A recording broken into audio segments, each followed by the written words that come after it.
Hey, frenemies, this week's podcast is our Schoenrock special episode.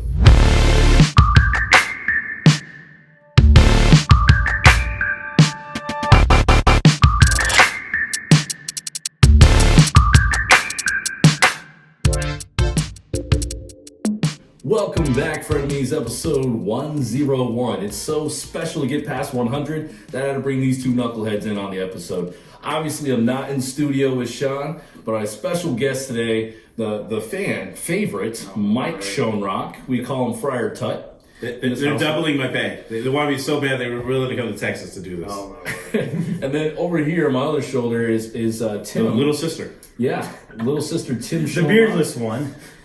He wanted to jump in, so it's a Schoenrock 3. It's a Schoenrock special today with this episode, and we're going to jump right into what we're going to talk about. Today is going to be our main podcast combining with our 757s. Championship week, we went back and forth about talking about who to pick up, who to stream, throw that out the window.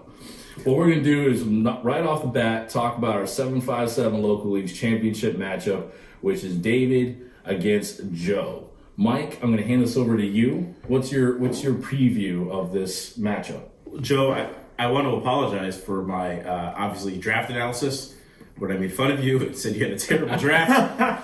I'm eating crow. It's fine. Joe, win this one for me because if you're there on draft day, remember, I'm always anti-team David Kalana. He cost me a job. Ooh. David, you see my face, David? David. I know you said you had nothing to do with it, but I don't believe you. Voting no on Mike moving to Virginia. He's lonely in Indianapolis. Damn, that's terrible. You knew there wasn't. That's why you're not my favorite Kalanas. The other one's my favorite Kalana. Oh. I forgot his name. Between favorite Kalanas. All right, well, that's kind of a biased opinion on this week's championship matchup. So, Tim, you don't know these guys that well. I think I might have met one of them, maybe. I don't know. Straight off the rosters, what do you think? So they literally showed me these rosters 2 minutes ago. And I was going to be kind of funny and just kind of go with the guy that had the best name. And I really don't like either of the names. We got Come On. And at first when I read this, because it's small print, I thought it said Come On You Loins. And I was like, I have no idea what Joe's doing there. But Come On You Irons. It's a soccer thing. Oh. Yeah. Wrong football joke. All right. And then Baltimore bird flu. That's very insensitive. Yeah. These things going on right now. Reverend David, check the room. Okay. Oh man, just inciting panic. But then when I'm looking at the rosters really quickly, I see one of them has Kyler Murray. The other one has the taller, wider version of Kyler Murray, and that is Josh Allen. Yes. And then Stephon Diggs is obviously great for Joe there. And I see he has Mike Davis, and I really hope that doesn't mean you had Christian McCaffrey, and then you had to deal. I'm very sorry about that. But he made it to the championship game without Christian McCaffrey. That's that must show skill, unlike these two guys. That shows really good drafting skills you had. Yeah, it says the guy that said your team stunk at the beginning of the year. Don't mind me. Don't mind me. Josh Allen was Time out. He had Christian McCaffrey at the beginning of the year, and you said it was a keeper. It wasn't the draft. It was a keeper. Okay. Anyway, if I was to pick one just from quickly seeing the screenshot, which only shows me half the roster anyway. There's the second one. I'm going to just go with... There's a second oh, my word!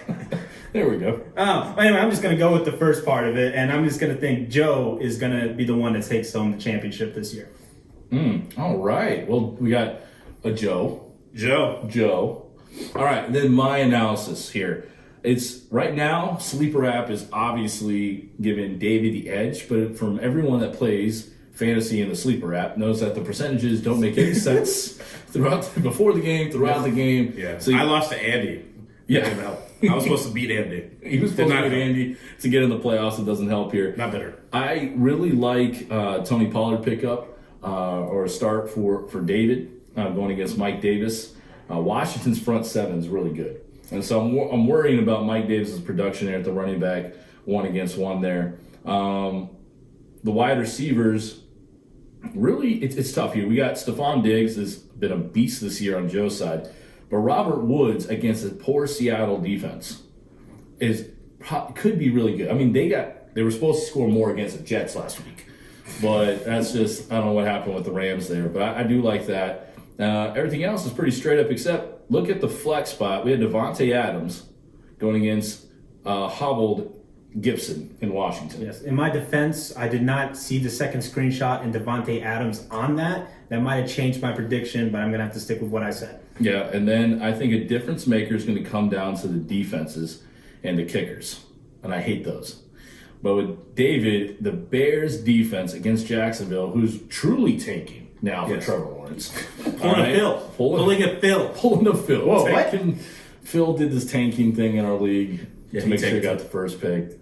Didn't go over well with the rest of the league mates there. It sounds like grounds for regulation. We'll touch on that later. All right, but then also the kicker situation. Are we really analyzing kickers?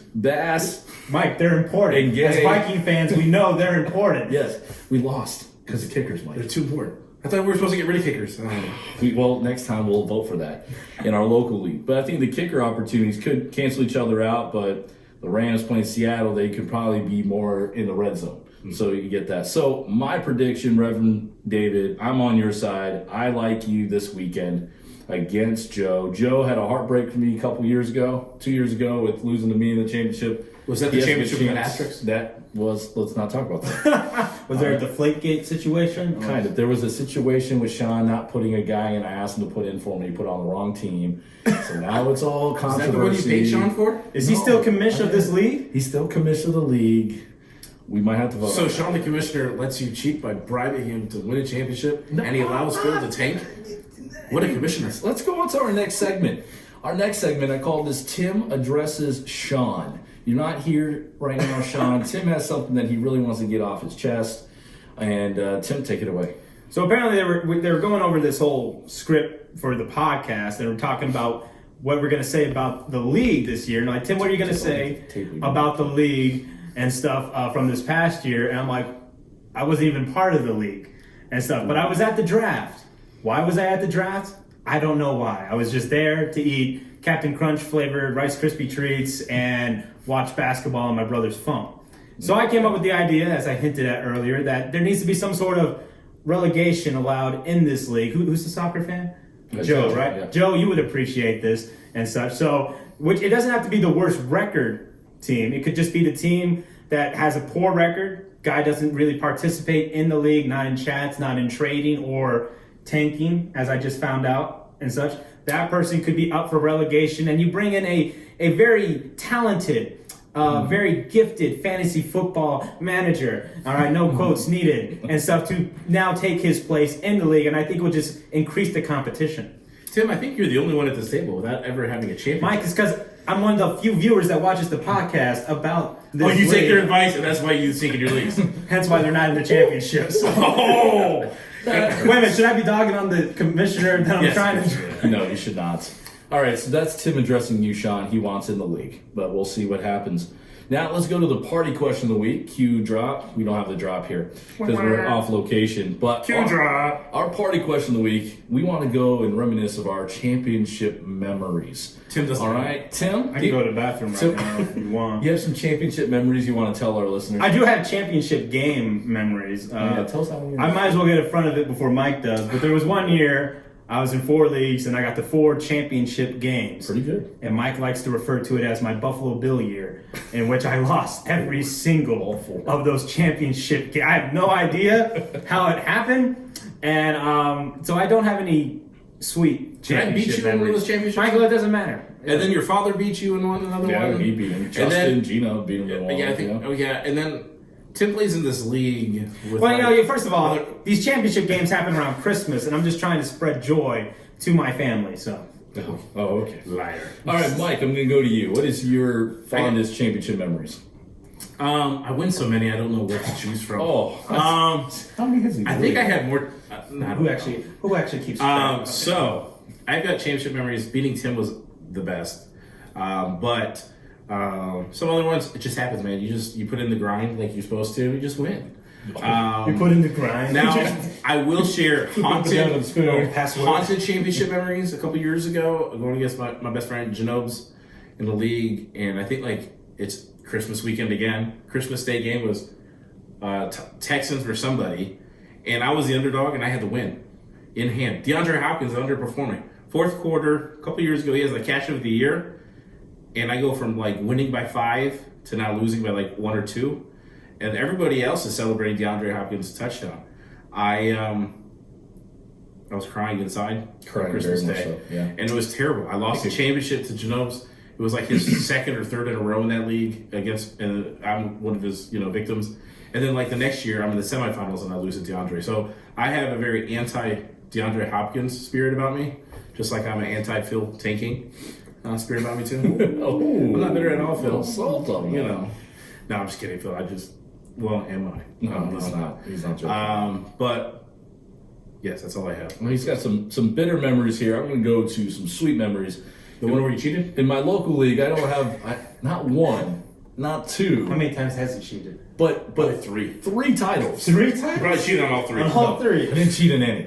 He's winning these championships at the same time he's getting last place in my league. Technicalities. No. So if I'm the Buffalo Bills, is he the Patriots of the? Don't. He's the I don't need Patriots. that nickname, guys. All right, the Patriots. So I got 3 fond memories there. The first one, obviously, first year into the league, I inherited a team that's got a weird roster, and I drafted this guy named Todd Gurley and inherited Adrian Peterson, and that carried me all the way to the title game. So he inherited a good team. Yeah. No, I inherited AP, and I got the first pick. Asterisk. It's not an asterisk. That's Sean being nice to him. Too nice. I know. Sean's not trying to be nice. He's trying to win the titles, too, guys. Sure. That's why So- Sean's always like right out of the playoffs all those years. So. Oh. But anyways, I have 3 fond memories there. They're all different every single year. But yeah, then we talk about disappointments. Shout out to Justin because he's broke all 3 of our hearts.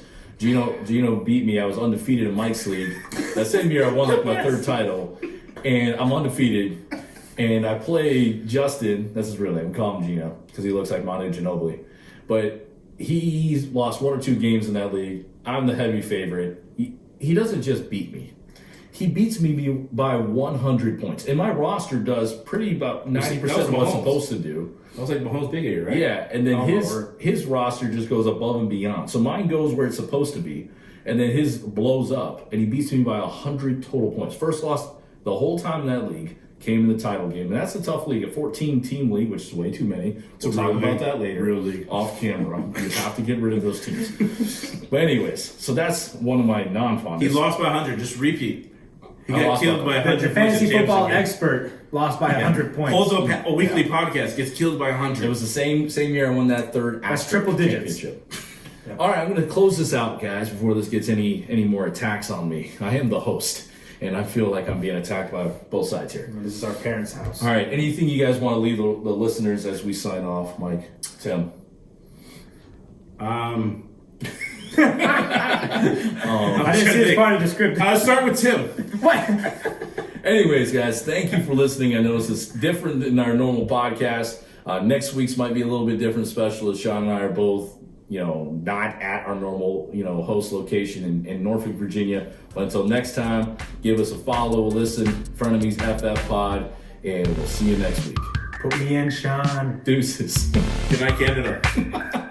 All right. So Mike, go hit that break. All right, we're done. Canada. I think it's a Tony Corner. That's a Tony.